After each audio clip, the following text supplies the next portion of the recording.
મારા ઘરમાં ચોરી થઈ અને પોલીસે મારા વફાદાર નોકરની ધરપકડ કરી. તે સતત રડતો રહ્યો કે તે નિર્દોષ છે, પણ મેં તેની વાત સાંભળી નહીં અને તેને જેલમાં મોકલી દીધો.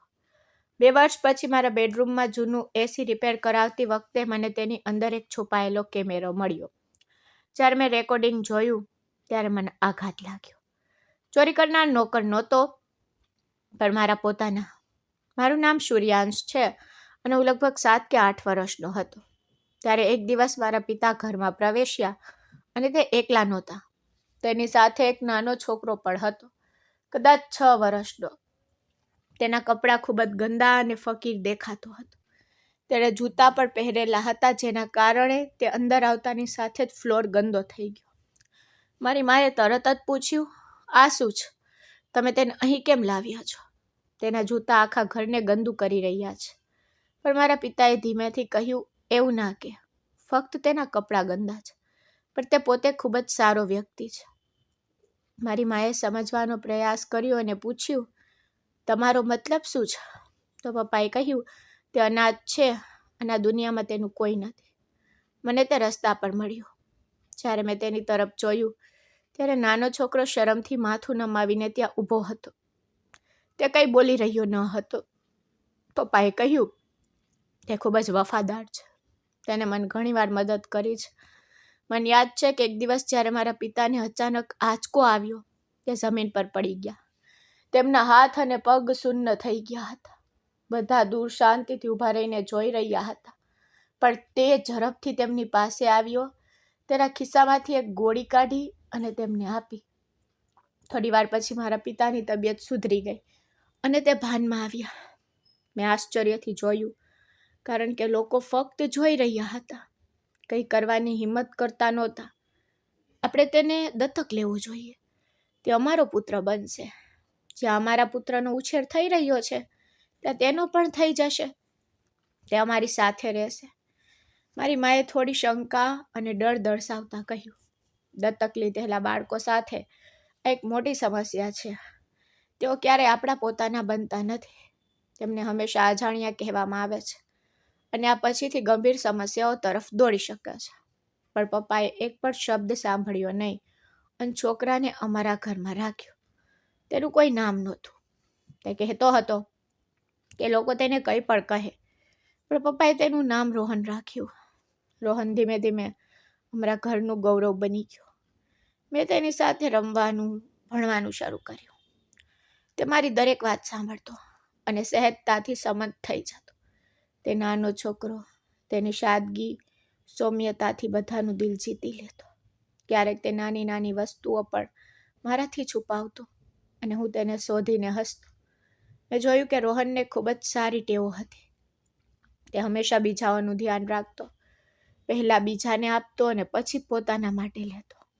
જ્યારે પણ મારા પિતા મુશ્કેલીમાં આવતા, ત્યારે રોહન તરત જ આગળ આવતો અને તેને મદદ કરતો. મને લાગતું કે તેની હાજરી ઘરનું વાતાવરણ ઘણું સારું બનાવે છે. મારી મા પણ ધીમે ધીમે તેના પ્રત્યે લગાવી થઈ ગઈ. ક્યારેક તે તેની તોફાની વાતો પર ગુસ્સે થતી, પણ તેની નિર્દોષતા અને વફાદારી જોઈને તેને તરત જ માફ કરી દેતી. રોહનને અમારા ઘરે આવ્યા પછી ઘણી નાની નાની વાતચીત થતી. તે નાનો છોકરો દરરોજ નાના નાના કામમાં મદદ કરતો. ક્યારેક અમે સાથે રમતા અને ક્યારેક અમે બંને અમારા પુસ્તકોમાં વ્યસ્ત થઈ જતા. રોહન હંમેશા નજીક રહેતો અને હું તેને ભાઈ જેવો અનુભવ કરતો હતો. અમારો ઉછેર સાથે થયો અને અમારા સંબંધો દરરોજ વધુ મજબૂત થતા ગયા. ક્યારેક અમે વિચારતા પણ હતા કે જો આપણે કોઈ બાળક દત્તક લઈએ તો તેની સાથે કેવી રીતે વર્તશું. સ્વાભાવિક છે કે પોતાના બાળકો પોતાના હોય છે અને કોઈ બીજાના બાળકને આટલા આનંદથી ઉછેરતું નથી. પરંતુ ભગવાન જાણે છે કે મારા પિતાના હૃદયમાં ભગવાને કેટલી દયા અને પ્રેમ મૂક્યો છે કે તેઓ હંમેશા રોહનને મારા જેટલો જ પ્રેમ કરતા હતા.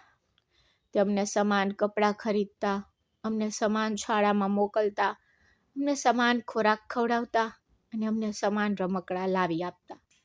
હવે મારા નાના કાકા પણ અમારી સાથે રહેવા લાગ્યા હતા, કારણ કે મારા મોટા કાકાના લગ્ન થઈ ગયા અને મારી કાકીએ તેમને ઘરમાંથી કાઢી મૂક્યા હતા.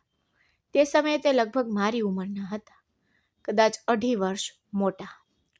હવે તે પણ અમારા ઘરમાં રહેવા લાગ્યા.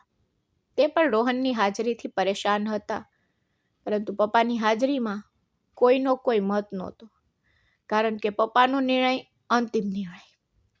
માએ પપ્પાને કહ્યું કે જો તેણે તમારો જીવ બચાવ્યો હતો તો તમે તેને થોડા પૈસા આપીને મામલો સમાપ્ત કરી શક્યા હોત. તેને આખી જિંદગી ઘરમાં રાખવાની શું જરૂર હતી? પપ્પાએ કહ્યું કે એમાં કોઈ ખાસ સમસ્યા નહોતી. અમારો એક જ દીકરો છે. જો તે ઘરે રહે તો કોઈ વાંધો નથી, અને મને આ પ્રશ્ન વારંવાર પૂછશે નહીં. મારી સાથે તેના વિશે વાત કરશે નહીં, કારણ કે હવે મેં મારું મન બનાવી લીધું છે. મારા પિતા ખૂબ જ સારા માણસ છે. મેં સાંભળ્યું છે કે દુષ્ટતા આ રીતે જીવે છે.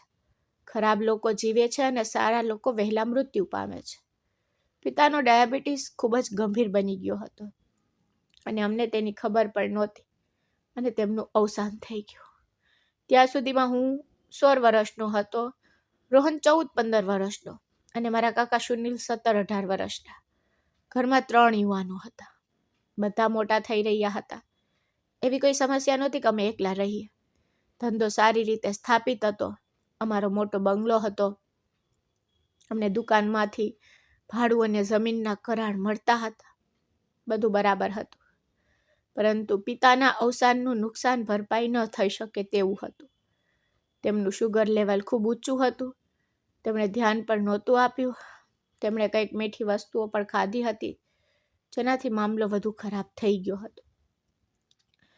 પપ્પાને હોસ્પિટલ લઈ જવામાં આવે તે પહેલાં તેમની હાલત ઘણી ખરાબ થઈ ગઈ હતી, અને જ્યારે ત્યાં ગયા ત્યારે અમને ખબર પડી કે તેમનું અવસાન થયું છે. રોહન તે દિવસે સૌથી વધુ રડી રહ્યો હતો. મને પણ પપ્પાના અવસાનથી ખૂબ દુઃખ થયું. દુઃખ કોઈ નાની વાત નથી, પણ રોહન મારા કરતાં પણ વધુ દુઃખી હતો, કારણ કે તે કહી રહ્યો હતો કે તે બીજી વાર અનાથ બની ગયો છે. પપ્પા અમને બધાને દુઃખમાં છોડી ગયા, અને મેં આ દુઃખ મારા હૃદયમાં ઊંડે સુધી અનુભવ્યું. પણ જીવન ચાલ્યું. રોહન હંમેશા મારી સાથે હતો. ઘરે અમારી સાથે સમાન વર્તન કરવામાં આવતું હતું. અમને સમાન ખોરાક આપવામાં આવતો હતો, સમાન કપડાં પહેરાવવામાં આવતા, અને સાથે શાળાએ જતા. અમે દરેક બાબતમાં સમાન હતા, અને મને લાગતું હતું કે રોહન મારા માટે ભાઈથી ઓછો નથી. હકીકતમાં ક્યારેક તે મારા કરતાં વધુ બુદ્ધિશાળી લાગતો. અમે રમતા, એકબીજાની સંભાળ રાખતા, પરંતુ મારા પિતાનું અવસાન થતાં જ બધું બદલાઈ ગયું. મારી માએ ઘરનું વાતાવરણ સંપૂર્ણપણે બદલી નાખ્યું. તે એક કડક અને નિર્દય સ્ત્રી બની ગઈ હતી. પહેલાં તેણે રોહનનું શિક્ષણ બંધ કરી દીધું.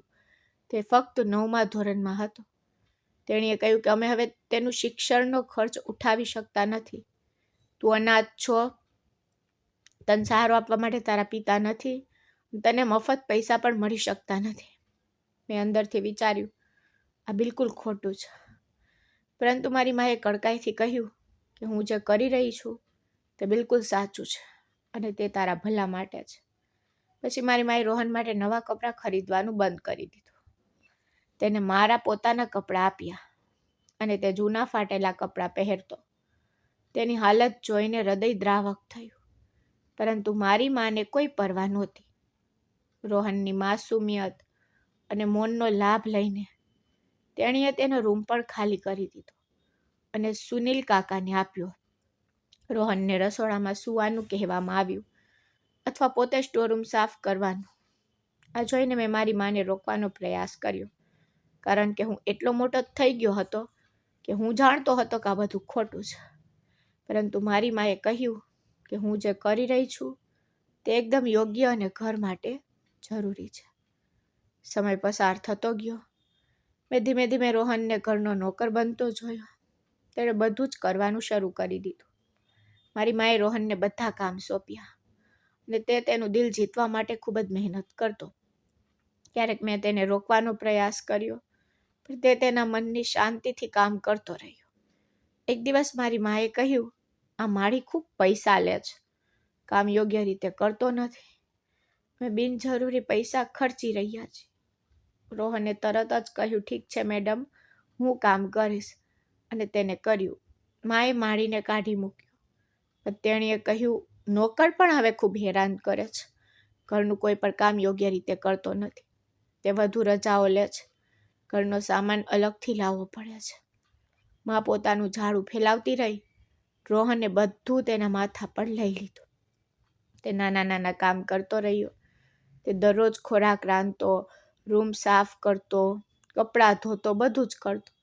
અને મને લાગતું કે તેણે આપણા ઘર માટે પોતાનું બલિદાન આપી દીધું છે. તે પોતાનું કામ કરતી વખતે પણ ખુશ રહેતો.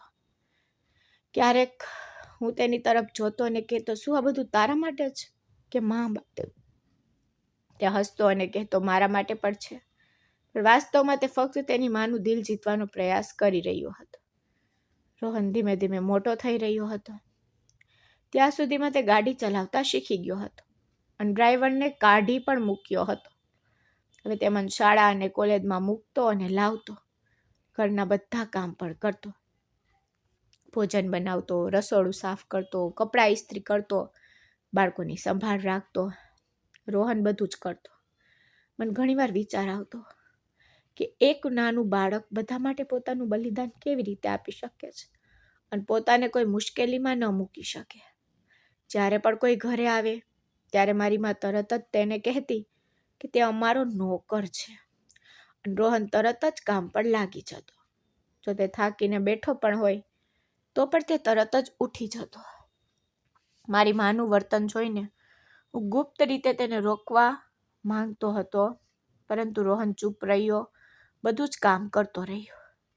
મારા કાકા સુનિલ વચન મુજબ ઓફિસ જતા, પરંતુ વાસ્તવમાં તો તે ફક્ત પૈસા ખર્ચવાનું જ જાણતા હતા, બીજું કંઈ નહીં. પરંતુ મા તેને જોતી અને કહેતી કે તે વ્યવસાયનું ધ્યાન રાખી રહ્યા છે. રોહન ક્યારેય કંઈ કહેતો નહીં.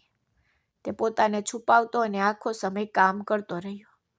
મને ઘણીવાર લાગતું હતું કે રોહન આ ઘર માટે પોતાની આખી યુવાનીનું બલિદાન આપી દીધું છે અને મેં તેને ક્યારેય કહ્યું નહીં કે તે ખોટું છે. અને તે ચૂપચાપ બધું સહન કરતો, બધાની ઈચ્છા મુજબ કરતો. મેં જોયું કે તે દરેક કામમાં નિષ્ણાંત બની ગયો હતો. રસોઈ બનાવવી, સફાઈ કરવી, વાહન ચલાવવું, કપડાં ઇસ્ત્રી કરવા, તે બધું જ સંપૂર્ણ રીતે કરતો અને ક્યારેય ફરિયાદ કરતો નહીં. એક દિવસ મેં મમ્મીને પૂછ્યું કે રોહનના કયા અધિકારો છે. મમ્મીએ કહ્યું, તે એક નોકર છે, તેના ક્યાં અધિકારો હોય? મેં શાંતિથી સાંભળ્યું. મારી પાસે ઘણું બધું કરવાનું નહોતું. બીજા દિવસે હું કામ પર પાછો ફર્યો. મને સમજાયું કે આ બાળક હવે ઘર માટે પોતાનું બલિદાન આપી ચૂક્યો છે અને તે પોતાને નોકર તરીકે નહીં, પરંતુ ઘરના એક ભાગ તરીકે જોતો. જેમ જેમ સમય પસાર થતો ગયો, રોહને દરેક બાબતમાં સંપૂર્ણતા પ્રાપ્ત કરી. તે ટાયર પોતે બદલતો અને જો પાણીની સમસ્યા હોય તો તે તેને ઠીક કરતો. તે ઇલેક્ટ્રિકલ કામ પણ કરતો. ક્યારેક મને આશ્ચર્ય થતું કે તે બધું કેવી રીતે મેનેજ કરે છે. પરંતુ રોહન હંમેશા કહેતો કે હું વધારે નથી કરી રહ્યો, હું ફક્ત જરૂરિયાતો પૂરી કરી રહ્યો છું અને તે ક્યારેય તે કરવામાં થાકતો નથી. મેં જોયું કે રોહન વગર ઘર ખાલી લાગતું. તે બધું જ કરતો અને બધાના દિલ જીતી લેતો. પણ મારી માં હંમેશા ગુસ્સા અને નિયંત્રણમાં રહેતી. તેણીએ ક્યારેય રોહનને માણસ માન્યો નહીં. તે હંમેશા તેને નોકર તરીકે જોતી. પણ રોહન બધું શાંતિથી સહન કરતો. દરેક કાર્યમાં તેની જવાબદારીઓ નિભાવતો. સમય આ રીતે પસાર થતો ગયો અને મને ખબર પડે તે પહેલાં મેં મારો અભ્યાસ પૂર્ણ કર્યો હતો. હવે મેં પણ ઓફિસ જવાનું શરૂ કર્યું. હું દરરોજ સવારે તૈયાર થતો. મારા હૃદયમાં સૌથી ઊંડી લાગણી સાથે ઘરેથી નીકળતો કે જવાબદારીઓ હવે મારા ખંભા પર આવી ગઈ છે. જ્યારે મેં ઓફિસ જવાનું શરૂ કર્યું ત્યારે સત્ય ધીમે ધીમે મારા પર છવાઈ ગયું. મને સમજાયું કે કાકા સુનિલ આટલા વર્ષોથી ઓફિસમાં કોઈ મહેનત કરી રહ્યા નહોતા. તે ફક્ત નામથી જ ત્યાં હતા. વાસ્તવમાં તે પોતાનો પગાર અને લાભો લઈ રહ્યા હતા, પરંતુ તેમણે કોઈ કામ કર્યું ન હતું. તેમણે કંપનીના હિસાબો પણ બગાડ્યા હતા. એક પછી એક નુકસાન સહન કર્યું હતું. જ્યારે મેં ફાઇલો જોઈ ત્યારે મને ખ્યાલ આવ્યો કે વ્યવસાયને કેટલું નુકસાન થયું છે. હું ગુસ્સે થયો હતો, પરંતુ મેં મારી જાતને કાબૂમાં રાખી, કારણ કે મને યાદ આવ્યું કે મારા પિતાએ જતા પહેલાં શું કહ્યું હતું. તેમણે મને કહ્યું કે મારા નાના ભાઈનું ધ્યાન રાખજે. તેથી હું સુનિલ કાકાને કંઈ કહી શક્યો નહીં. મેં તેમને કોઈ પ્રશ્ન કર્યો નહીં કે મેં તેમને અરીસો બતાવ્યો નહીં. મારા મનમાં મેં નક્કી કર્યું કે હું નુકસાનની ભરપાઈ કરવાનો પ્રયાસ કરીશ. મેં ઓફિસમાં વધુ સમય વિતાવવાનું શરૂ કર્યું, ફાઇલોની જાતે સમીક્ષા કરવાનું શરૂ કર્યું, મીટિંગમાં હાજરી આપવાનું શરૂ કર્યું અને જેઓ પોતાનું કામ ટાળી રહ્યા હતા તેમના પર નજર રાખવાનું શરૂ કર્યું. ધીમે ધીમે મને સમજાયું કે આ સફર સરળ નથી, પણ પાછળ હટવાનો નહોતો. બીજી બાજુ ઘરની પરિસ્થિતિ જેવી. રોહન હવે ઘરના કામમાં સંપૂર્ણપણે ડૂબી ગયો. સવારે સૌથી પહેલાં ઉઠતો, નાસ્તો બનાવતો, ઘર સાફ કરતો, પછી મને કામ માટે તૈયાર કરતો. ઘણીવાર મેં તેને મદદ કરવાનો પ્રયાસ કર્યો, પણ તે કહેતો તું બેસું જાતે કરીશ. પણ મારી મા તરત જ ગુસ્સે થઈ જતી અને કહેતી કે તું તેના કામમાં કેમ દખલ કરી રહ્યો છે? એ તેનું કામ છે અને તે બધું સંભાળશે. પછી હું ચૂપ થઈ જતો, કારણ કે હું ઘરમાં રોજિંદા ઝઘડાઓથી કંટાળી ગયો હતો. એક દિવસ મારું હૃદય દુઃખથી ભરાઈ ગયું. મેં મારી માને કહ્યું, તમે યોગ્ય કામ કર્યું નથી. જો તમે મારા પિતાની છેલ્લી ઈચ્છા ધ્યાનમાં લીધી હોત તો તમે રોહનને તેની જગ્યાએ રહેવા દીધો હોત, જ્યાં તેણે તેને છોડી દીધો હતો, એટલે કે આ પરિવારના પુત્ર તરીકે. મારા શબ્દો સાંભળીને મારી માનો સ્વર બદલાઈ ગયો. તેણીએ ગુસ્સાથી કહ્યું, તે આ પરિવારનો પુત્ર કેવી રીતે બન્યો? મેં તેને જન્મ તો નથી આપ્યો. તેનો આપણા સાથે કોઈ સંબંધ નથી. આ તો ગરીબ છે. મને નથી ખબર કે તે કોના લોહીમાં વહન કરે છે. હું તેમના પિતાને કે તેમની માને જાણતી નથી. શક્ય છે કે તેની મા એક ખરાબ સ્ત્રી હોય, તેનો પિતા ચોર કે લૂંટારો હોય, જેનું લોહી તેનામાં વહેતું હોય. કાલે તે આપણી સાથે પણ એવું જ કરે. મારી માના વિચારથી મારું શરીર ધ્રુજી ઉઠ્યું. તેણીએ વાત ચાલુ રાખી અને દરેક શબ્દ પર મારા હૃદયને તીરની જેમ વીંધી નાખ્યું. તેણીએ કહ્યું, મેં ઘણી વાર્તાઓ સાંભળી છે. લોકો આવા બાળકોને ઉછેરે છે, મોટા કરે છે, પછી એક દિવસ તે આપણને દગો આપીને છોડી દે છે. આ ઘરમાં અત્યારે કોઈ છોકરી નથી. જો હોત તો તે તેના પર હાથ મૂકનાર પહેલો વ્યક્તિ હોત. આ બધું સાંભળીને હું સહન કરી શક્યો નહીં. મને એટલો ગુસ્સો આવ્યો કે મારી આંખો અંધારાવાળી થઈ ગઈ. મેં મારી માને જવાબ આપ્યો, તમે ફક્ત લોકો પાસેથી વાર્તાઓ સાંભળી છે. તમે રોહનને જોયો નથી. તમે તેની પ્રામાણિકતા જોઈ નથી. તમે તેના હૃદયમાં આપણા માટે રાખેલો પ્રેમ જોયો નથી. તમે ક્યારેય વિચાર્યું નથી કે તે આપણા માટે કેટલું કરે છે, તે કેટલું બલિદાન આપે છે. મારી માએ તરત જ કહ્યું, આ બધું ફક્ત એક ઢોંગ છે.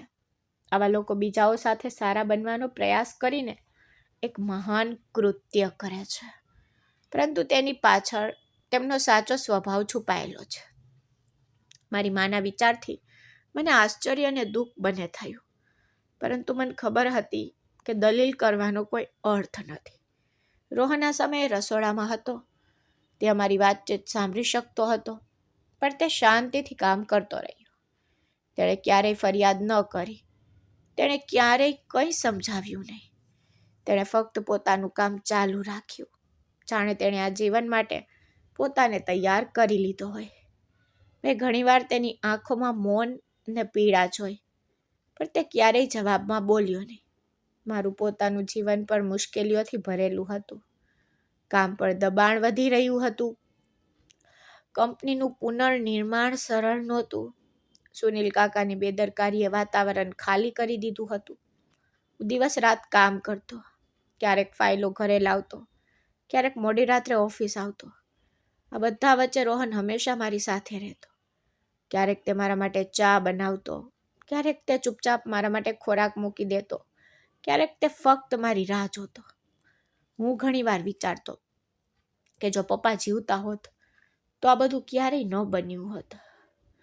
રોહનનું જીવન આ રીતે બદલાયું ન હોત, ન તો ઘરનું વાતાવરણ આટલું કડવું હોત. પણ હવે સમય પાછો ફેરવી શકાતો નથી. મને બે પરિસ્થિતિઓ વચ્ચે ફસાયેલો અનુભવ થતો. એક તરફ ઓફિસની જવાબદારી, બીજી તરફ હું રોહનને ઘરમાં થતા અન્યાયમાંથી બહાર કાઢવા માંગતો હતો. હું તેને આ જીવનમાંથી મુક્ત કરવા માંગતો હતો, પરંતુ મારી માની કડકાઈ અને પરિસ્થિતિના દબાણોએ મને રોકી રાખ્યો હતો. મને ખબર હતી કે જો હું વધુ પડતો આગ્રહ કરીશ તો ઘરની શાંતિ સંપૂર્ણપણે અદૃશ્ય થઈ જશે. તેથી મેં શાંતિથી સહન કર્યું, આશા રાખી કે કદાચ સમય જતાં બધું બદલાઈ જશે. રોહન હવે ફક્ત એક કામદાર નહોતો, તે આ ઘરનો પડછાયો બની ગયો હતો. દરેક સમયે હાજર, દરેક જરૂરિયાત માટે ઉપલબ્ધ, પરંતુ તેના અસ્તિત્વને નોકર તરીકે લેબલ કરવામાં આવ્યું હતું. આ વાત મને અંદરથી કચરી રહી હતી. હું નબળાઈ અનુભવતો હતો. ઈચ્છા હોવા છતાં તેના માટે મારે જે કરવું જોઈએ તે કરી શકતો નહોતો. આમ સમય પસાર થતો ગયો. દિવસો મહિનામાં બદલાઈ ગયા. મેં ઊંડાણપૂર્વક નક્કી કર્યું હતું કે એક દિવસ બધું બદલાઈ જશે, જ્યારે રોહનને તેનો હક મળશે અને મારી પિતાની ઈચ્છા ક્યારે પૂરી થશે. પરંતુ તે દિવસ સુધી મારે ચૂપચાપ લડવું પડ્યું, કામ પર અને ઘરે બંને જગ્યાએ. એક દિવસ કોઈએ અમને કહ્યું કે અમારી દુકાન જ્યાં હતી તે જમીન ખરેખર સરકારી નિયંત્રણ હેઠળ છે અને જો કંઈક ઝડપથી કરવામાં ન આવે તો સરકારને ખબર પડતા જ દુકાન છીનવી લેવામાં આવશે. આ સાંભળીને અમારે શું કરવું તે ઝડપથી નક્કી કરવું પડ્યું. એક તરફ આ દુકાનો અમારી મહેનતનું પરિણામ હતી, બીજી તરફ જો અમે ઝડપથી પગલાં ન લીધા હોત તો બધું બરબાદ થઈ ગયું હોત. ત્યારે જ અમે નક્કી કર્યું કે નુકસાન ટાળવા માટે તેમને વેચી દેવાનું અને અમને જે પણ કિંમત મળે તે રાખવી શ્રેષ્ઠ છે. અમે તરત જ દુકાનોનું મૂલ્યાંકન કરાવ્યું અને નોંધપાત્ર કિંમત મેળવી. અમને લગભગ 1.5 કરોડનો નફો થયો. આ અમારા માટે એક નોંધપાત્ર રકમ હતી. અમે પૈસા ઘરે રાખવાનું નક્કી કર્યું અને ફક્ત પરિવારના સભ્યોને જ તેના વિશે ખબર હતી. મેં પૈસા મારા રૂમમાં રાખ્યા, બેગ કબાટમાં બંધ કરી, જેથી કોઈ તે જોઈ ન શકે. અશાંતિમાં થોડા દિવસો પસાર થયા. ત્યાં સુધી એક સવારે સુનિલ કાકા આવ્યા અને કહ્યું, બેંકની રજાઓ પૂરી થઈ ગઈ છે, પૈસા બેંકમાં જમા કરાવવા જોઈએ. મેં તરત જ બેગ લેવા માટે કબાટ ખોલ્યો, પરંતુ કબાટ ખોલતાની સાથે જ મને મારી આંખો પર વિશ્વાસ ન આવ્યો. પૈસાનું બેગ ગાયબ થઈ ગયું હતું અને હું તરત જ ચોંકી ગયો. મેં કબાટ નીચે, કબાટ પાછળ બધે શોધ કરી પણ તે મળ્યું નહીં. મને લાગ્યું કદાચ તે ક્યાંક પડી ગયું હશે અથવા મેં તેને બીજે ક્યાંક મૂકી દીધું હશે. પણ પછી મને યાદ આવ્યું કે મેં તેને અહીં જ રાખ્યું હતું. મેં આખું ઘર શોધ્યું, દરેક રૂમમાં જોયું, દરેક કબાટ ખોલ્યો, છતાં મને કંઈ મળ્યું નહીં. મારું હૃદય ડૂબી ગયું. મેં રોહનને પણ શોધ્યો અને તેને પૂછ્યું કે શું તેણે બેગ જોઈ છે. તેણે તરત જ કહ્યું, સૂર્યાંશ, મેં કંઈ કર્યું નથી. મેં ક્યારેય બેગને સ્પર્શ પણ કર્યો નથી. મને લાગ્યું કે તે કદાચ મને સત્ય કહી રહ્યું હશે, પણ મારી માએ તરત જ તેને દોષ આપવાનું શરૂ કરી દીધું. તેને કહ્યું કે તે ઘરમાં હતો, તે જાણતો હતો અને તે ચોરી પણ કરી શકે છે. તેને આ બધું કહેવાનું ચાલુ રાખ્યું અને રોહન વારંવાર કહેતો રહ્યો, મેં એવું નથી કર્યું, મેં કંઈ નથી કર્યું.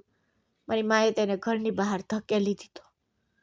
મેં અમારી અંદર ઊંડાણપૂર્વક પ્રાર્થના કરી કે તે ઠીક છે અને તેનું કંઈ ખરાબ ન થાય, પરંતુ મારી માનો નિર્ણય અવિશ્વસનીય હતો.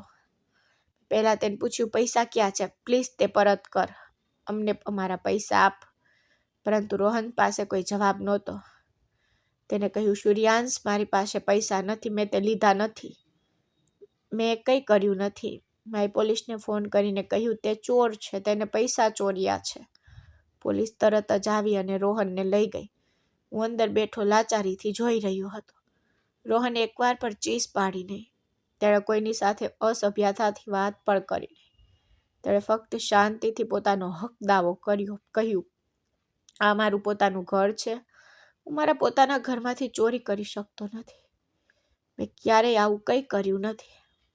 છતાં માએ પોલીસને તેને પકડવાનું કહ્યું કે તે ચોર છે. તેની નજર અમારા પૈસા પર હતી. પછી પોલીસ તેને લઈ ગઈ અને હું અંદર બેઠો વિચાર્યું કે રોહનનું આ દુનિયામાં કોઈ નથી જે તેને બચાવી શકે. તેના કોઈ પિતા નથી, કોઈ સગા નથી, કોઈ મિત્રો નથી, કોઈ નથી. છતાં તે જુલ્મમાં જ રહ્યો. બધાની સામે જાણે તે નિર્દોષ હોય, કોઈ સજાનો સામનો ન કરે, કોઈ ગુનેગારોનો ગુનો ન કરે. તે દ્રશ્યએ મારું હૃદય તોડી નાખ્યું. મેં અંદરથી પ્રાર્થના કરી, તે સાચો છે, પણ પૈસા ક્યાં ગાયબ થઈ ગયા? ક્યાં ગયા કોઈને ખબર નહીં. બધાને આઘાત લાગ્યો, પણ કોઈ રસ્તો નહોતો. અમે બધાએ આખરે તેને ભગવાનની ઈચ્છા તરીકે સ્વીકારી, કારણ કે અમને ખબર નહોતી કે પૈસા ગયા ક્યાં, અને ન તો પાછા મેળવવાનો કોઈ રસ્તો હતો. અમારે ફક્ત પરિસ્થિતિને નુકસાન તરીકે સહન કરવી પડી. માં મને કહેતી રહી, જો આખરે તેને તેનો સાચો રંગ બતાવી દીધો ને. હું ચૂપ રહ્યો, કારણ કે કદાચ ખરેખર એવું જ હતું. નહીતર પૈસા કેવી રીતે ગાયબ થઈ ગયા હોય? કદાચ એમ કેવું વ્યાજબી છે કે રોહન મારા જીવનમાં એક પાઠ તરીકે આવ્યો અને માં અમુક હદ સુધી સાચી રહી. કદાચ તે શેરીઓમાં રહેતો હતો ત્યારે ચોરી કરતો હશે, અથવા ત્યારથી ચોરી તેના લોહીમાં હશે. પણ પિતાને શું ખબર? પિતાએ તો ફક્ત એક નાની ઘટનાના આધારે તેને તેના ઘર પરિવારનો ભાગ બનાવવાનું નક્કી કરી નાખ્યું. કહે છે કે સ્ત્રીઓમાં તીવ્ર છઠ્ઠી ઇન્દ્રિયો હોય છે, અને કદાચ મારી માં તો ખરેખર તેને યોગ્ય રીતે ઓળખી લીધો હશે. તે પછી કોણ કોઈને યાદ કરે છે?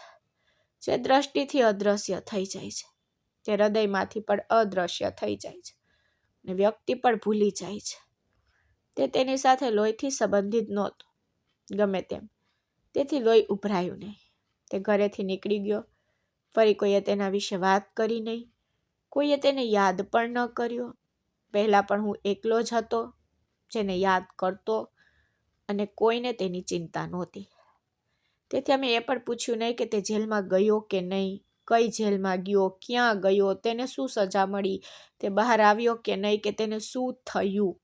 અમે ફક્ત અમારા પોતાના જીવનમાં વ્યસ્ત થઈ ગયા અને સુનિલ કાકાના લગ્ન કરાવી દીધા, કારણ કે તેમની ઉંમર લગ્ન કરવા યોગ્ય હતી. તેમને એક છોકરી ગમતી હતી. અમને તેમને ગમતી છોકરી, તેના પરિવાર કે છોકરી બિલકુલ ગમતી નહોતી. પણ માએ કહ્યું, હવે તે તેમનો નિર્ણય છે. તેમણે ગમે તેમ કરીને પોતાનું જીવન જીવવું જ. જો આપણે નથી જીવવું તો પણ ઠીક છે. તે છોકરી પર ઘરે આવી. તે બિલકુલ સારી છોકરી નહોતી. તે ક્યારેય ઘરકામ કરતી નહોતી. તે કોઈ જવાબદારીઓ લેવા તૈયાર નહોતી. તે ફક્ત પોતાનું જીવન સારું બનાવવા માંગતી હતી. તેના લગ્નમાં સુનિલ કાકાએ ઇન્દિરાને ભેટ તરીકે હીરાનો સેટ આપ્યો હતો. અને અમે મૂંઝવણમાં હતા કે તે આટલા પૈસા ક્યાંથી લાવ્યા. પરંતુ ચોરીને 2.5 વર્ષ વીતી ગયા, તેથી કોઈને કંઈ શંકા નહોતી. તેણે કહ્યું કે તેણે તેની પત્ની માટે પૈસા બચાવ્યા છે. તેના બધા સપના અને ઈચ્છાઓ પૂર્ણ કરવા માટે કટિબદ્ધ છે. તે તેને હનીમૂન પર આંતરરાષ્ટ્રીય પ્રવાસ પર પણ લઈ ગયા. એવું લાગતું હતું કે તેઓ જ પોતાનું જીવન જીવી રહ્યા છે. મારી માના જીવનમાં બીજું શું બાકી હતું? અને મને બીજી કોઈ સ્ત્રીમાં પણ રસ નહોતો. અને હું ક્ષતિગ્રસ્ત વ્યવસાયને સંભાળવા વ્યસ્ત હતો. તેને ડૂબતો અટકાવવાનો પ્રયાસ કરી રહ્યો હતો. એક દિવસ મારા રૂમમાં એસી બગડી ગયું. તેથી મેં તરત જ એક મિકેનિકને ફોન કર્યો અને તેને કાઢીને તેને સર્વિસ કરવાનું કહ્યું.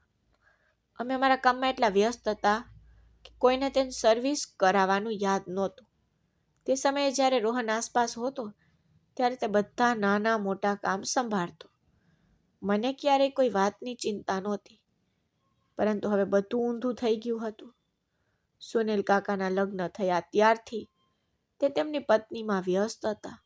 હું ઓફિસમાં હોય, અને હવે મારી માં બીમાર હતી.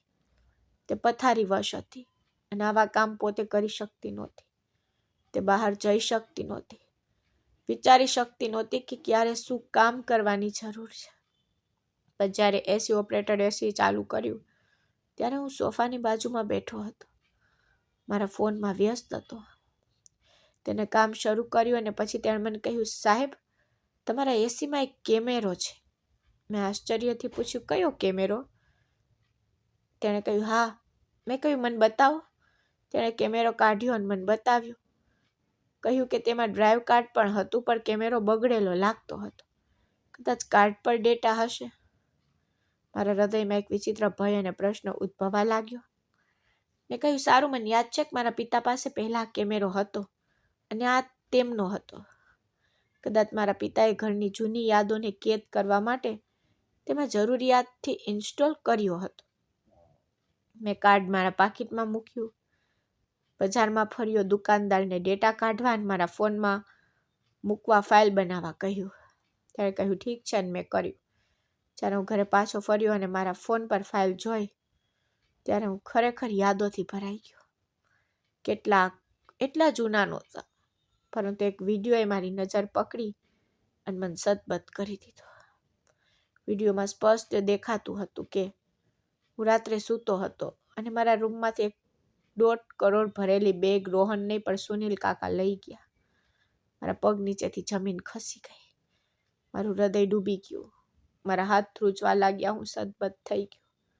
પુરાવો મારી સામે હતો. આ તે માણસ હતો જેને પહેલા દિવસથી જ અમારો ધંધો બરબાદ કરી દીધો. તેને પૈસા ચોરી લીધા. તેણે પૈસાથી તેની પત્ની માટે તે હીરાનો સેટ ખરીદ્યો અને તે ખર્ચ પર કરી રહ્યો હતો.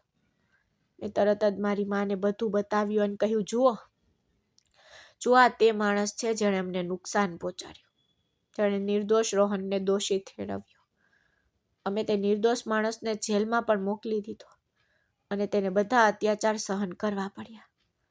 જ્યારે મારી માએ આ જોયું ત્યારે તે પણ રડવા લાગી અને આઘાત પામી. તેને કહ્યું, અમે તો પાપી છીએ. અમે હંમેશા તેને ખોટો સમજતા રહ્યા.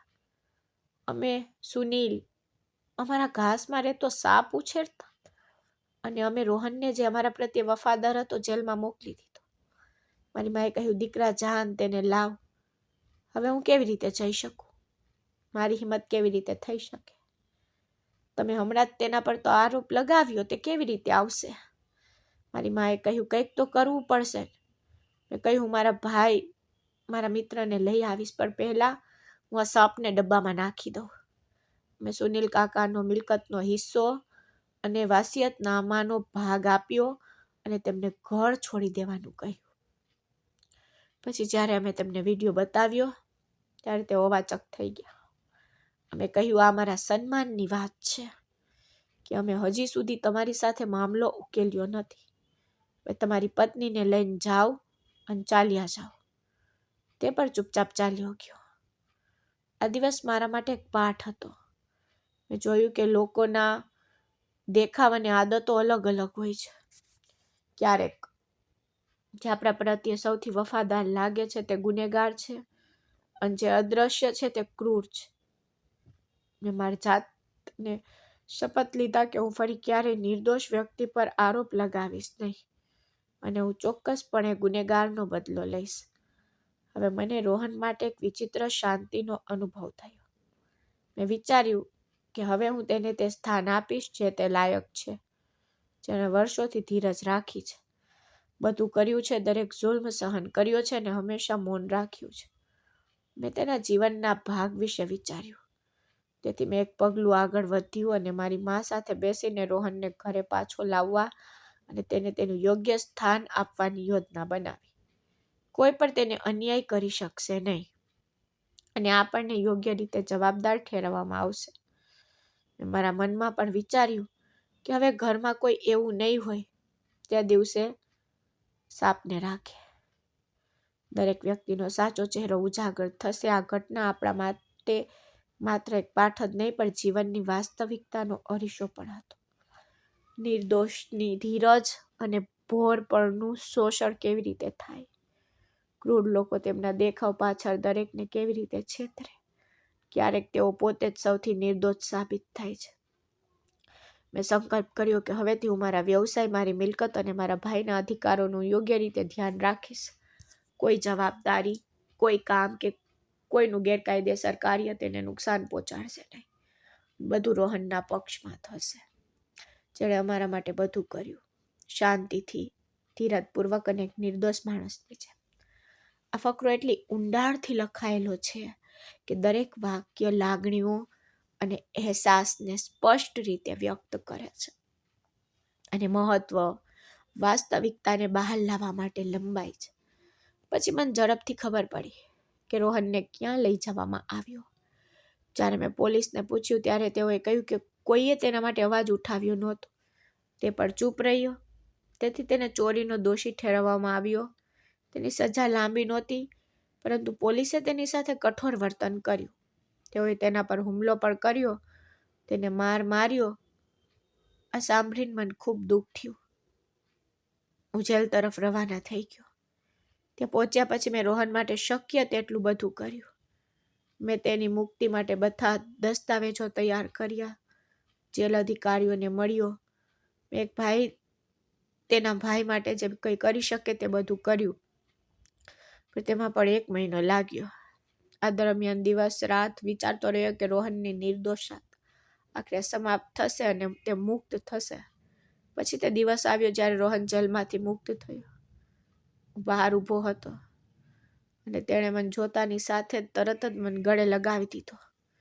મને લાગ્યું કે તે બિચારા નિર્દોષ એક ક્ષણમાં બધું માફ કરી દીધું છે. તેના ચહેરા પર શાંતિ અને આનંદ હતો. મેં તેને બધું કહ્યું. મારી આંખોમાં આંસુ સાથે કહ્યું, તું મારા પિતાની છેલ્લી નિશાની છે રોહન. અમે તારી સાથે ભયંકર કામ કર્યું. અમે તારી નિર્દોષતાને અવગણી અને તને ચોર તરીકે સજા આપી. રોહન હસ્યો અને બોલ્યો, ના સૂર્યાંશ ભાઈ, મને કોઈ ફરિયાદ નથી કે હું ગુસ્સે નથી. તેની વાત સાંભળીને મને મારા હૃદયમાં શાંતિનો અનુભવ થયો. તેની માસુમિયત અને ધીરજથી હું પાઠ ભણ્યો. મેં તરત જ તેના ગળામાં ફૂલોની માળા પહેરાવી અને તેને ઘરે લઈ આવ્યો. માં પણ તેની પાસે માફી માંગવા માંગતી હતી, પરંતુ રોહને કહ્યું, તમે મારાથી મોટા છો, તમે મારી માં છો, તમે મારી પાસે માફી કેમ માંગશો? માઓ પર ક્યારેક બાળકો પર હાથ ઉપાડે છે, ક્યારેક તેને શંકા પર થાય છે. શું તે તેને ખરાબ બનાવે છે? આ શબ્દો સાંભળીને માની આંખોમાં આંસુ આવી ગયા. તેને વિચાર્યું, મેં પણ મોટી ભૂલ કરી છે. આ ક્ષણો ખૂબ જ ભાવનાત્મક હતી, પર પ્રેમ અને દિલાસાથી પણ ભરેલી હતી. રોહનને હવે એ જ સ્થાન આપવામાં આવ્યું હતું જેના માટે તેને પિતા ઘરે લાવ્યા હતા. ત્યાં ઘરનો દીકરો હતો, નોકર નહીં. સૌ પ્રથમ માએ બધાને સ્પષ્ટ કર્યું કે આ મારો દીકરો છે, અમારો પોતાનો દીકરો અને મારો સગો ભાઈ. આ જાહેરાત પછી ઘરનું વાતાવરણ બદલાઈ ગયું. બધાને સમજાયું કે હવે તેની સાથે આદર અને હાસ્ય સાથે વર્તવામાં આવશે. મારી માએ બીજો નિર્ણય પણ લીધો. તેણીએ કહ્યું કે હું 2 પુત્રીઓ ધરાવતો પરિવાર શોધીશ અને મારા બંને પુત્રોના લગ્ન ત્યાં કરાવીશ. તેણીએ સખ્ત મહેનત કરી અને એક યોગ્ય જીવનસાથી શોધી કાઢી, જે બંને પુત્રીઓ માટે યોગ્ય વાતાવરણ અને આદરો પૂરા પાડે. બધાને કહેવામાં આવ્યું કે આ અમારો પુત્ર છે અને હવે તેનો દરેક અધિકાર છે. તે પછી અમારા લગ્નની તારીખ નક્કી થઈ. અમારા બંને માટે ખુશીનો સમય શરૂ થયો. મને લાગ્યું કે રોહન પાસે ન્યાય અને પ્રેમ પાછો ફર્યો છે. તે બધાની સામે મારા આ પરિવારનો પુત્ર બન્યો અને મારા જીવનમાં પણ ખુશીનો એક નવો તબક્કો શરૂ થયો. આ બધું જોઈને મારા હૃદયને શાંતિ થઈ, કારણ કે તે જાણીને કે નિર્દોષ ક્યારેય દોષિત નથી હોતો અને જે લોકો ધીરજથી પોતાના હકની રાહ જુએ છે તેમને ચોક્કસ પોતાનો હક મળશે. પછી અમે લગ્ન કર્યા. લગ્નનો દિવસ યાદગાર હતો. બધું સુંદર અને અદ્ભુત હતું. જ્યારે પણ હું રોહનને મારી સાથે જોતો ત્યારે હું મારા હૃદયમાં આનંદની કલ્પના કરી શકતો હતો. અમે એકબીજાના હાથ પકડી રાખતા અને જીવનની દરેક ક્ષણમાં એકબીજાને સહારો આપવાનું વચન આપ્યું. લગ્ન પછી અમારું ઘર ખુશીઓથી ભરાઈ ગયું.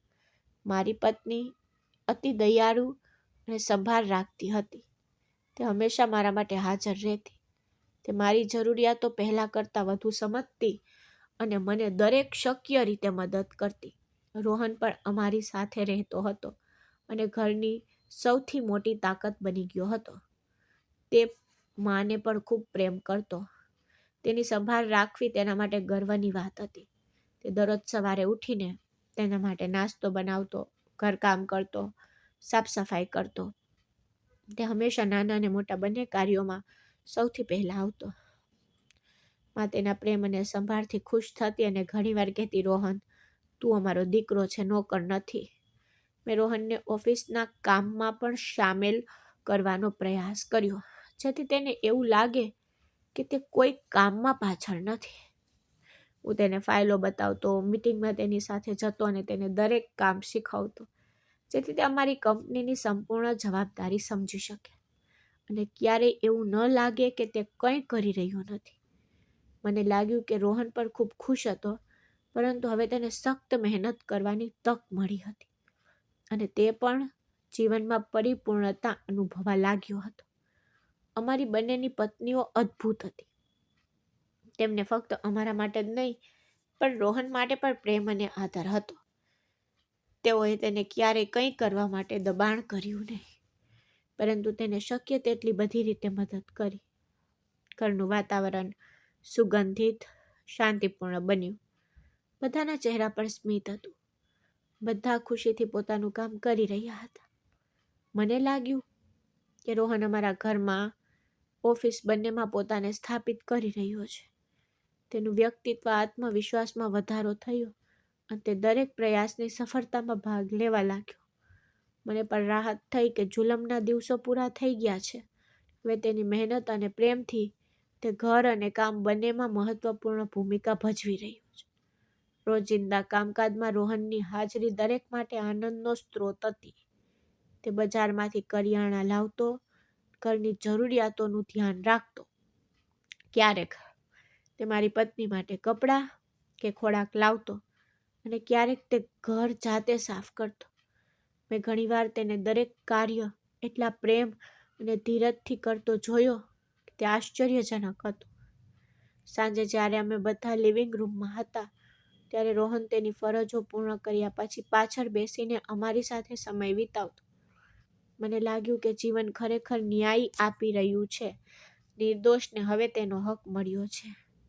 હું ઘણીવાર રોહનને કહેતો કે તે તેના ઓફિસના કામ પર ધ્યાન આપે, પણ પોતાનામાં વિશ્વાસ રાખે, કારણ કે તેને બધું જ શીખવવું પડે છે અને પોતાના નિર્ણયો પોતે લેવા પડે છે.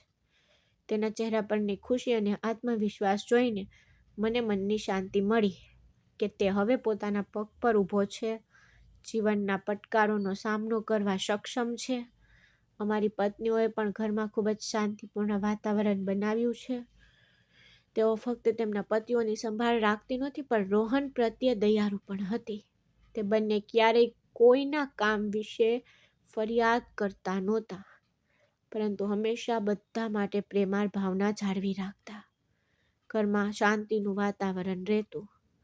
હું ઘણીવાર સાંજે બેસતો અને વિચારતો કે જો આ બધું પહેલા દિવસથી જ બન્યું હોત તો રોહનને સજા સહન ન કરવી પડત. તે ક્યારેય જેલ ગયો ન હોત. પરંતુ હવે બધું સમાધાન થઈ ગયું હતું અને મેં મારા હૃદયમાં કલ્પના કર્યું કે હું ફરી ક્યારેય કોઈ નિર્દોષ વ્યક્તિ પર આરોપ લગાવીશ નહીં અને હંમેશા દરેક બાબતને ન્યાય અને પ્રેમથી સંભાળીશ. દરરોજ સવારે હું ઉઠીને રોહન સાથે કામ શરૂ કરતો અને હું જોતો કે તે દરેક કાર્ય કેટલી નરમાશથી અને ધીરજથી કરે છે. તેને ક્યારેય કંઈ કરવાની ફરજ પાડવામાં આવતી નહોતી. બધું હંમેશા તેની ઈચ્છા મુજબ જ થતું હતું. તેની મહેનત અને ખુશી જોઈને મને એક ઊંડી રાહતનો અનુભવ થયો કે એક અનાથનું જીવન પણ સારું હોઈ શકે છે. અમારા લગ્ન પછી વાતાવરણ ખુશીઓથી ભરાઈ ગયું હતું. મારી પત્ની અને તેની પત્ની દરરોજ એકબીજાની સંભાળ રાખતા. રોહન પણ હંમેશા અમારી સાથે હાજર રહેતો. અમને એકબીજાની નજીક હતા. તે નાના કે મોટા દરેક કાર્યમાં દરેક સાથે રહેતો. પોતાનાપણાની ભાવના અનુભવતો. એ બધું સારું અને શાંતિપૂર્ણ છે. મને ઘણીવાર લાગે છે કે જીવનની દરેક મુશ્કેલ ક્ષણનો ધીરજ અને પ્રેમથી સામનો કરવાથી અદ્ભુત પરિણામો મળે છે. રોહન એક ઉદાહરણ હતું કે એક નિર્દોષ વ્યક્તિએ કેવી રીતે સહન કર્યું અને આખરે તેનો હક મેળવ્યો અને આજે તે અમારા ઘરનો સૌથી આદરણીય અને અવિશ્વસનીય સભ્ય બની ગયો છે. રોહનનો આત્મવિશ્વાસ દિવસે ને દિવસે વધતો ગયો. તે ઘર, ઓફિસ બંને કાર્યોમાં શ્રેષ્ઠ હતો. હવે તેના ચહેરા પરની શાંતિ અને ખુશી જોઈને મને ખાતરી થઈ ગઈ કે જે કોઈ પ્રેમ અને સારા હૃદયથી કામ કરે તેને આખરે જે જોઈએ તે મળે છે. બધું સારું ચાલી રહ્યું હતું. અમે બધા ખૂબ ખુશ હતા. ઘરમાં આદર અને પ્રેમનું વાતાવરણ પરવર્તું હતું. રોહન બધાની સંભાળ રાખતો, માને ખૂબ પ્રેમ કરતો અને તે ઓફિસમાં સખ્ત મહેનત કરતો. મારી પત્ની હંમેશા મારી સાથે રહેતી. અને રોહનની પત્ની તેની સાથે રહેતી, તેની સંભાળ રાખતી હતી અને દરેકને આદર અને પ્રેમ બતાવતી. મેં મનમાં વિચાર્યું કે જો જીવનમાં ખરેખર પ્રેમ હોય તો ધીરજ અને ન્યાય હંમેશા જીતવો જોઈએ અને દોષિતો હંમેશા દોષિત નથી હોતા. પરંતુ સુનિલ કાકાના ગયાના થોડા દિવસો પછી ઇન્દિરા કાકીને પહેલીવાર સમજાયું કે જે ઘરેણાં, કપડાં અને વિદેશ યાત્રાઓ તેણે સૌથી નસીબદાર સ્ત્રી માન્યું તે જૂઠાણ પર આધારિત હતું. એક દિવસ કબાટ સાફ કરતી વખતે તેણીને તે જ રસીદો મળી, તે જ ઘરેણાં, તે જ હોટેલ અને ફ્લાઇટની તારીખો, જે તે જ તારીખો ધરાવતી હતી જ્યારે ઘરમાંથી પૈસા ગાયબ થઈ ગયા. તેના હાથ ધ્રુજવા લાગ્યા. તે સંપૂર્ણપણે સત્ય જાણી ગઈ. હવે જાણે કોઈએ તેનું હૃદય ચોરી લીધું હોય. તે જમીન પર બેસીને લાંબા સમય સુધી રડતી રહી. તેના હાથ ધ્રુજતા રહ્યા. તેને આખું સત્ય સમજાયું, જાણે કોઈએ તેનું હૃદય ચોરી લીધું હોય. તે જમીન પર બેસીને લાંબા સમય સુધી રડતી રહી. હવે તેને સમજાયું કે તે ફક્ત પતિ નહીં પણ એક ચોરીની સાક્ષી પણ છે, જેના વિશે તેના ઘણા સમયથી અજાણ હતી. તેણે સુનિલ કાકાને ફોન કરવાનો પ્રયાસ કર્યો, પરંતુ ફોન બંધ હતો. તેને સમજાયું કે જે માણસ સાથે તેને જીવનનું સ્વપ્ન જોયું હતું તે ફક્ત એક સ્વપ્ન જ નહીં પરંતુ તેના ભવિષ્યનો ખૂની હતો. ઇન્દિરા કાકીએ પહેલીવાર પોતાને અરીસામાં જોઈ અને ધીમેથી બરબરાટ કર્યો, ખોટા પૈસા પર બનેલી ખુશી સ્ત્રીને પણ શાંતિ આપતી નથી. રોહન ઘણીવાર મોડી રાત્રે જાગતો રહેતો. બધા સૂઈ ગયા પછી તે ઘર તરફ જોતો અને તેના બાળપણની છબીઓ તેની આંખો સમક્ષ ચમકતી. રસ્તાના કિનારે સૂતો, ભૂખથી રડતો, લાતો મારતા અને દુર્વ્યવહાર કરતા, પરંતુ તેણે ક્યારેય ચોરી ન કરી.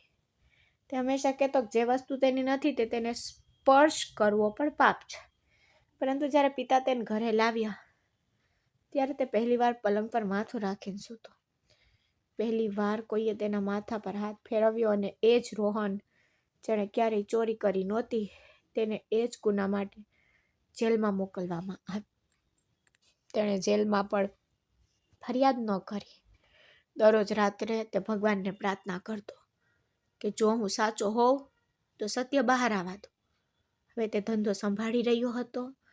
રોહનની સમજણ, તેની પ્રામાણિકતા અને તેની મહેનતથી બધાને આશ્ચર્ય થયું.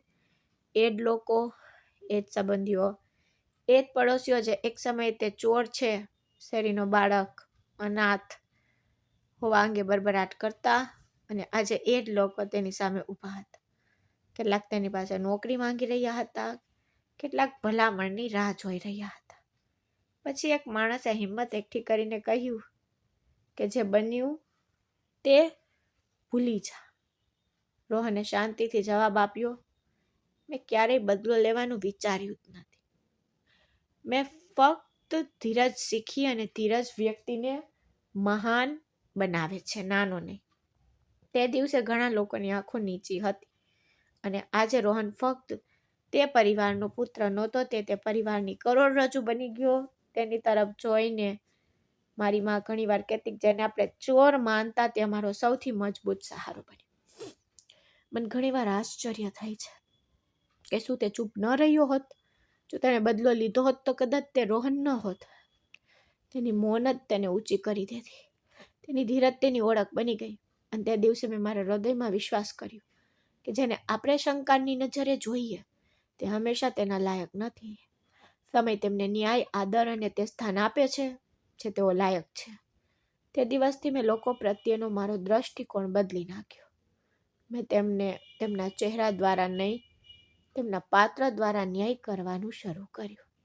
જે ઘણું બોલે છે તે જરૂરી નથી કે તે સત્યવાદી હોય, અને જે ચૂપ રહે છે તે જરૂરી નથી કે દોષિત હોય. રોહનને જોઈને મને દરરોજ સમજાયું, કેટલાક લોકો આપણા જીવનમાં ન્યાય, ધીરજ અને માનવતાનો સાચો અર્થ શીખવવા માટે કસોટી તરીકે આવે છે. તેની આંખોમાં હજી પણ એ જ સરળતા, એ જ નીચી નજર, પરંતુ હવે તેમનામાં કોઈ ડર નહોતો. તેમનામાં એક વિચિત્ર શાંતિ હતી, જાણે કે તેને સમજાયું હોય કે સત્ય ભલે મોડું થાય પણ હંમેશા પાછું આવે છે. મેં તેને ઘણીવાર પૂછ્યું કે શું તેને મારા પ્રત્યે કોઈ દ્વેષ છે, પણ તે હસીને કહેતો, જો હોત તો કદાચ હું પણ એવો જ બની ગયો હોત ને જેવો મને બનાવવામાં આવ્યો હતો. તેવા શબ્દો મારા હૃદયને સ્પર્શી ગયા.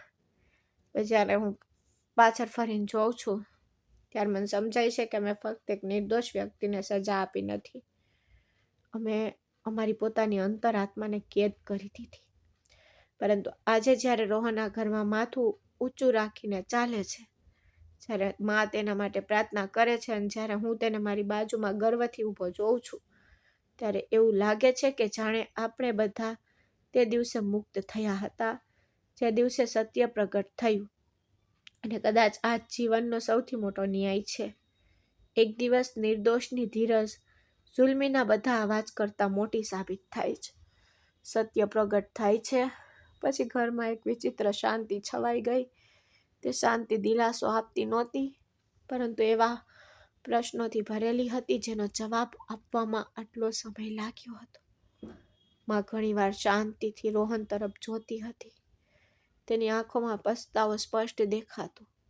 એક દિવસ મારી માએ હિંમત ભેગી કરીને કહ્યું કે દીકરા, જો મેં તે દિવસે તારી વાત સાંભળી હોત તો. તેના શબ્દો અધૂરા રહી ગયા. રોહને તેનો હાથ પકડીને કહ્યું, માં, જો તે દિવસે તમે મારા પર વિશ્વાસ કર્યો હોત તો હું કદાચ ક્યારેય આટલો ધીરજ રાખતા શીખી ન શક્યો હોત. તે ક્ષણે મને લાગ્યું જાણે આપણા બધાના હૃદય પરથી એક ભારે બોજ ઉતરી ગયો હોય. ધીમે ધીમે રોહન વ્યવસાયમાં પોતાને સ્થાપિત કરવા લાગ્યો. તે થોડું બોલતો, પણ તે જે કંઈ કહેતો તે બધું અનુભવ અને સત્યથી ભરેલું હતું. ઘણા નિર્ણયો મારી જાતે લઈ શકતો ન હતો અને રોહને કોઈ પણ ઢોંગ વિના સાચો રસ્તો સૂચવ્યો. તે ક્ષણે પહેલી વાર મને સમજાયું કે જેને આપણે એક સમયે બોજ માનતા, એ તો ખરેખર અમારી સૌથી મોટી તાકાત હતો.